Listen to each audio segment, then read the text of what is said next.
Merci beaucoup Isabelle de nous parler de ces moments de difficulté de Jacob. Je vais poursuivre aussi, cette fois-ci en faisant allusion à ce texte de Genèse 31, versets 36 à 49. En lisant ce texte, nous pouvons ici tous dire, nous sommes tous émigrés, mais notre cité est dans les cieux. Mais nous avons bien entendu, encore ce matin, les cris de Jacob. Quel est mon crime? Quel est mon péché que tu me poursuives avec tant d'ardeur? C'est Jacob qui, pour échapper à la colère de son frère Ésaü, suit la recommandation de sa mère Rebecca et va trouver refuge dans la maison de son oncle Laban, à Charan, qui plus tard deviendra son beau-père. J'aimerais juste souligner ici que Charan est un plateau situé entre le Tigre et l'Euphrate. L'altitude y interdit, ou y interdisait jusqu'à aujourd'hui aussi, tous travaux d'irrigation. Par contre, il y pleuvait pour beaucoup plus qu'en plaine, d'où la présence des pâturages et par conséquent de nombreux nomades venaient s'y installer car c'était une région économiquement bonne et riche. Nous savons que les parents d'Abraham s'y étaient aussi installés. L'histoire biblique nous rapporte donc plusieurs types de migrations, mais citons ici les migrations forcées et migrations volontaires. Et c'est suite à ces deux types de migrations que sont issus les textes législatifs fixant les statuts de l'étranger ou de l'émigré en Israël. Le peuple qui mit en place cette législation fut un peuple qui a aussi confessé autrefois « Mon père était un araméen errant, descendu en Égypte pour y séjourner, un immigré ». Il s'agit bien entendu des ancêtres dont Jacob faisait partie.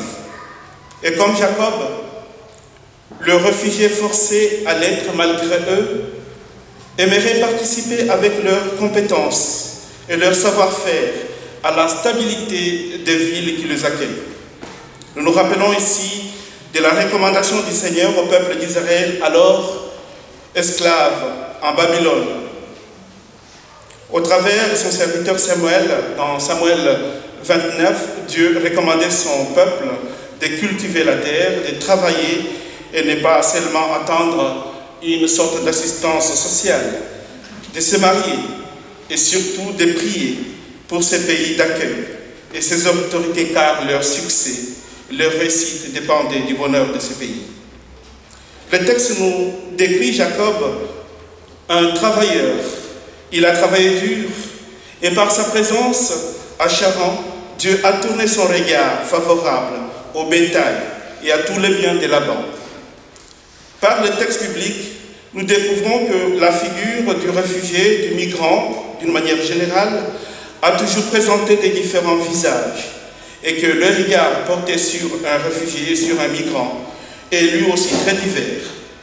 Il est frappant de constater déjà que le premier chapitre du livre de Genèse nous présente deux figures opposées des migrants. Il y a tout d'abord les migrants meurtriers, maudits du sol, Caïn. Tu seras errant et vagabond, dit Dieu en réaction au meurtre d'Abel. Et Caïn de répéter, comme pour acquiescer, mais non sans insister sur l'angoissante fragile de son nouveau statut. Je serai errant et vagabond sur la terre, et quiconque me trouvera me tuera. En contraste, il y a le migrant identitaire, béni de Dieu. Abraham qui part de son pays natal vers l'inconnu, mais accompagné par la bénédiction de Dieu. Le cas de Jacob, qui deviendra une grande nation, car béni par le Seigneur à Bethel, sur son chemin vers Charan, son lieu de refuge. S'intéresser donc aux migrants ou à l'étranger dans la Bible hébraïque nécessite en fait de distinguer entre trois mots qui recouvrent trois réalités différentes. Nakri, désigne en effet généralement un étranger au pays, quelqu'un qui n'a aucun lien avec la famille, les clans, ni même la tribu. Les cas de quelques-uns d'entre nous aussi aujourd'hui. Tossab nomme aussi l'étranger des passages, les résidents ou l'hôte temporaire, qui ne jouit d'aucun droit spécifique. Gère ou guerre définit l'étranger installé en Israël, l'émigré ou les réfugiés. Ce dernier terme qui est au centre de notre journée aujourd'hui, sous-entendant aussi une différenciation sociale. En effet, selon quelques textes bibliques, j'ai regardé plusieurs textes dans le livre de Deutéronome, l'émigré que tu as chez toi pour abattre les arbres. Donc on voit que l'émigré était associé à l'orphelin, au pauvre, à quelqu'un qui a une basse classe sociale. Si le souvenir du séjour en Égypte est explicitement mentionné dans Exode 22, tu n'exploiteras ni opprimeras l'immigré, car vous avez été des immigrés au pays d'Égypte. S'il est stipulé aussi dans Deutéronome 10 que Dieu aime l'immigré et lui donner du pain à un manteau, s'il est répété sur une série de lois vise à l'étranger, l'émigré, l'étranger, les réfugiés au sein de la société israélite.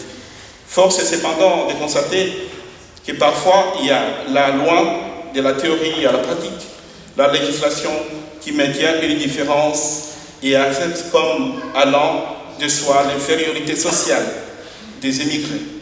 L'émigré reste un immigré dans un groupe ethniquement et socialement marqué, même s'il est dit qu'il y aura un même droit pour l'immigré et pour l'autochtone. Il y a aussi une même loi pour l'autochtone et pour l'immigré qui séjourne au milieu de vous, comme dit le livre de Lévitique. La dénonciation à Malachie est encore beaucoup plus frappante. Malachie 3,5. Je m'approcherai de vous pour les jugements contre ceux qui exploitent et qui font tort à l'étranger. Ceci confirme l'écart entre les textes législatifs et la réalité. Voilà pourquoi Jacob crie sa déception. Quel est mon crime? Quel est mon péché? Que tu me poursuives avec tant d'ardeur.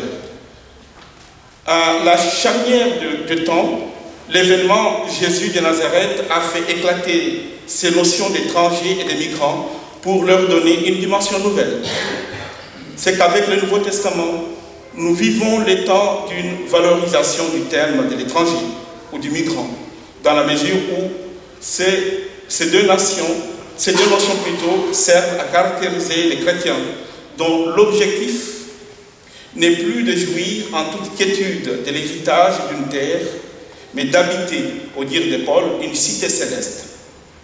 Car notre cité à nous est dans le ciel, n'ayant pas ici-bas des cités permanentes. C'est dans cette logique que l'auteur de la première épître de Pierre interpelle ses destinataires comme des exilés ou des gens des passages et des étrangers.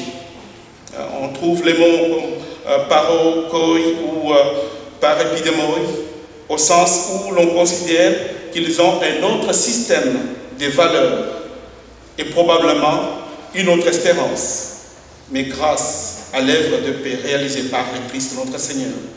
Les chrétiens d'origine païenne ne sont plus désormais ni des étrangers, ni des émigrés, à l'alliance de la promesse. Leur exclusion n'est plus de mise. Leur manque est comblé car il n'y a plus ni grec, ni juif, ni noir, ni blanc, ni suisse, ni camerounais, ni philippien, ni brésilien, ni congolais, ni coréen, car tous, nous avons été rachetés au même prix, les prix de la croix. Notre cité est une cité céleste, et le bel exemple vivant est celui que nous vivons au sein des témoignages ensemble à Genève. Amen. Amen.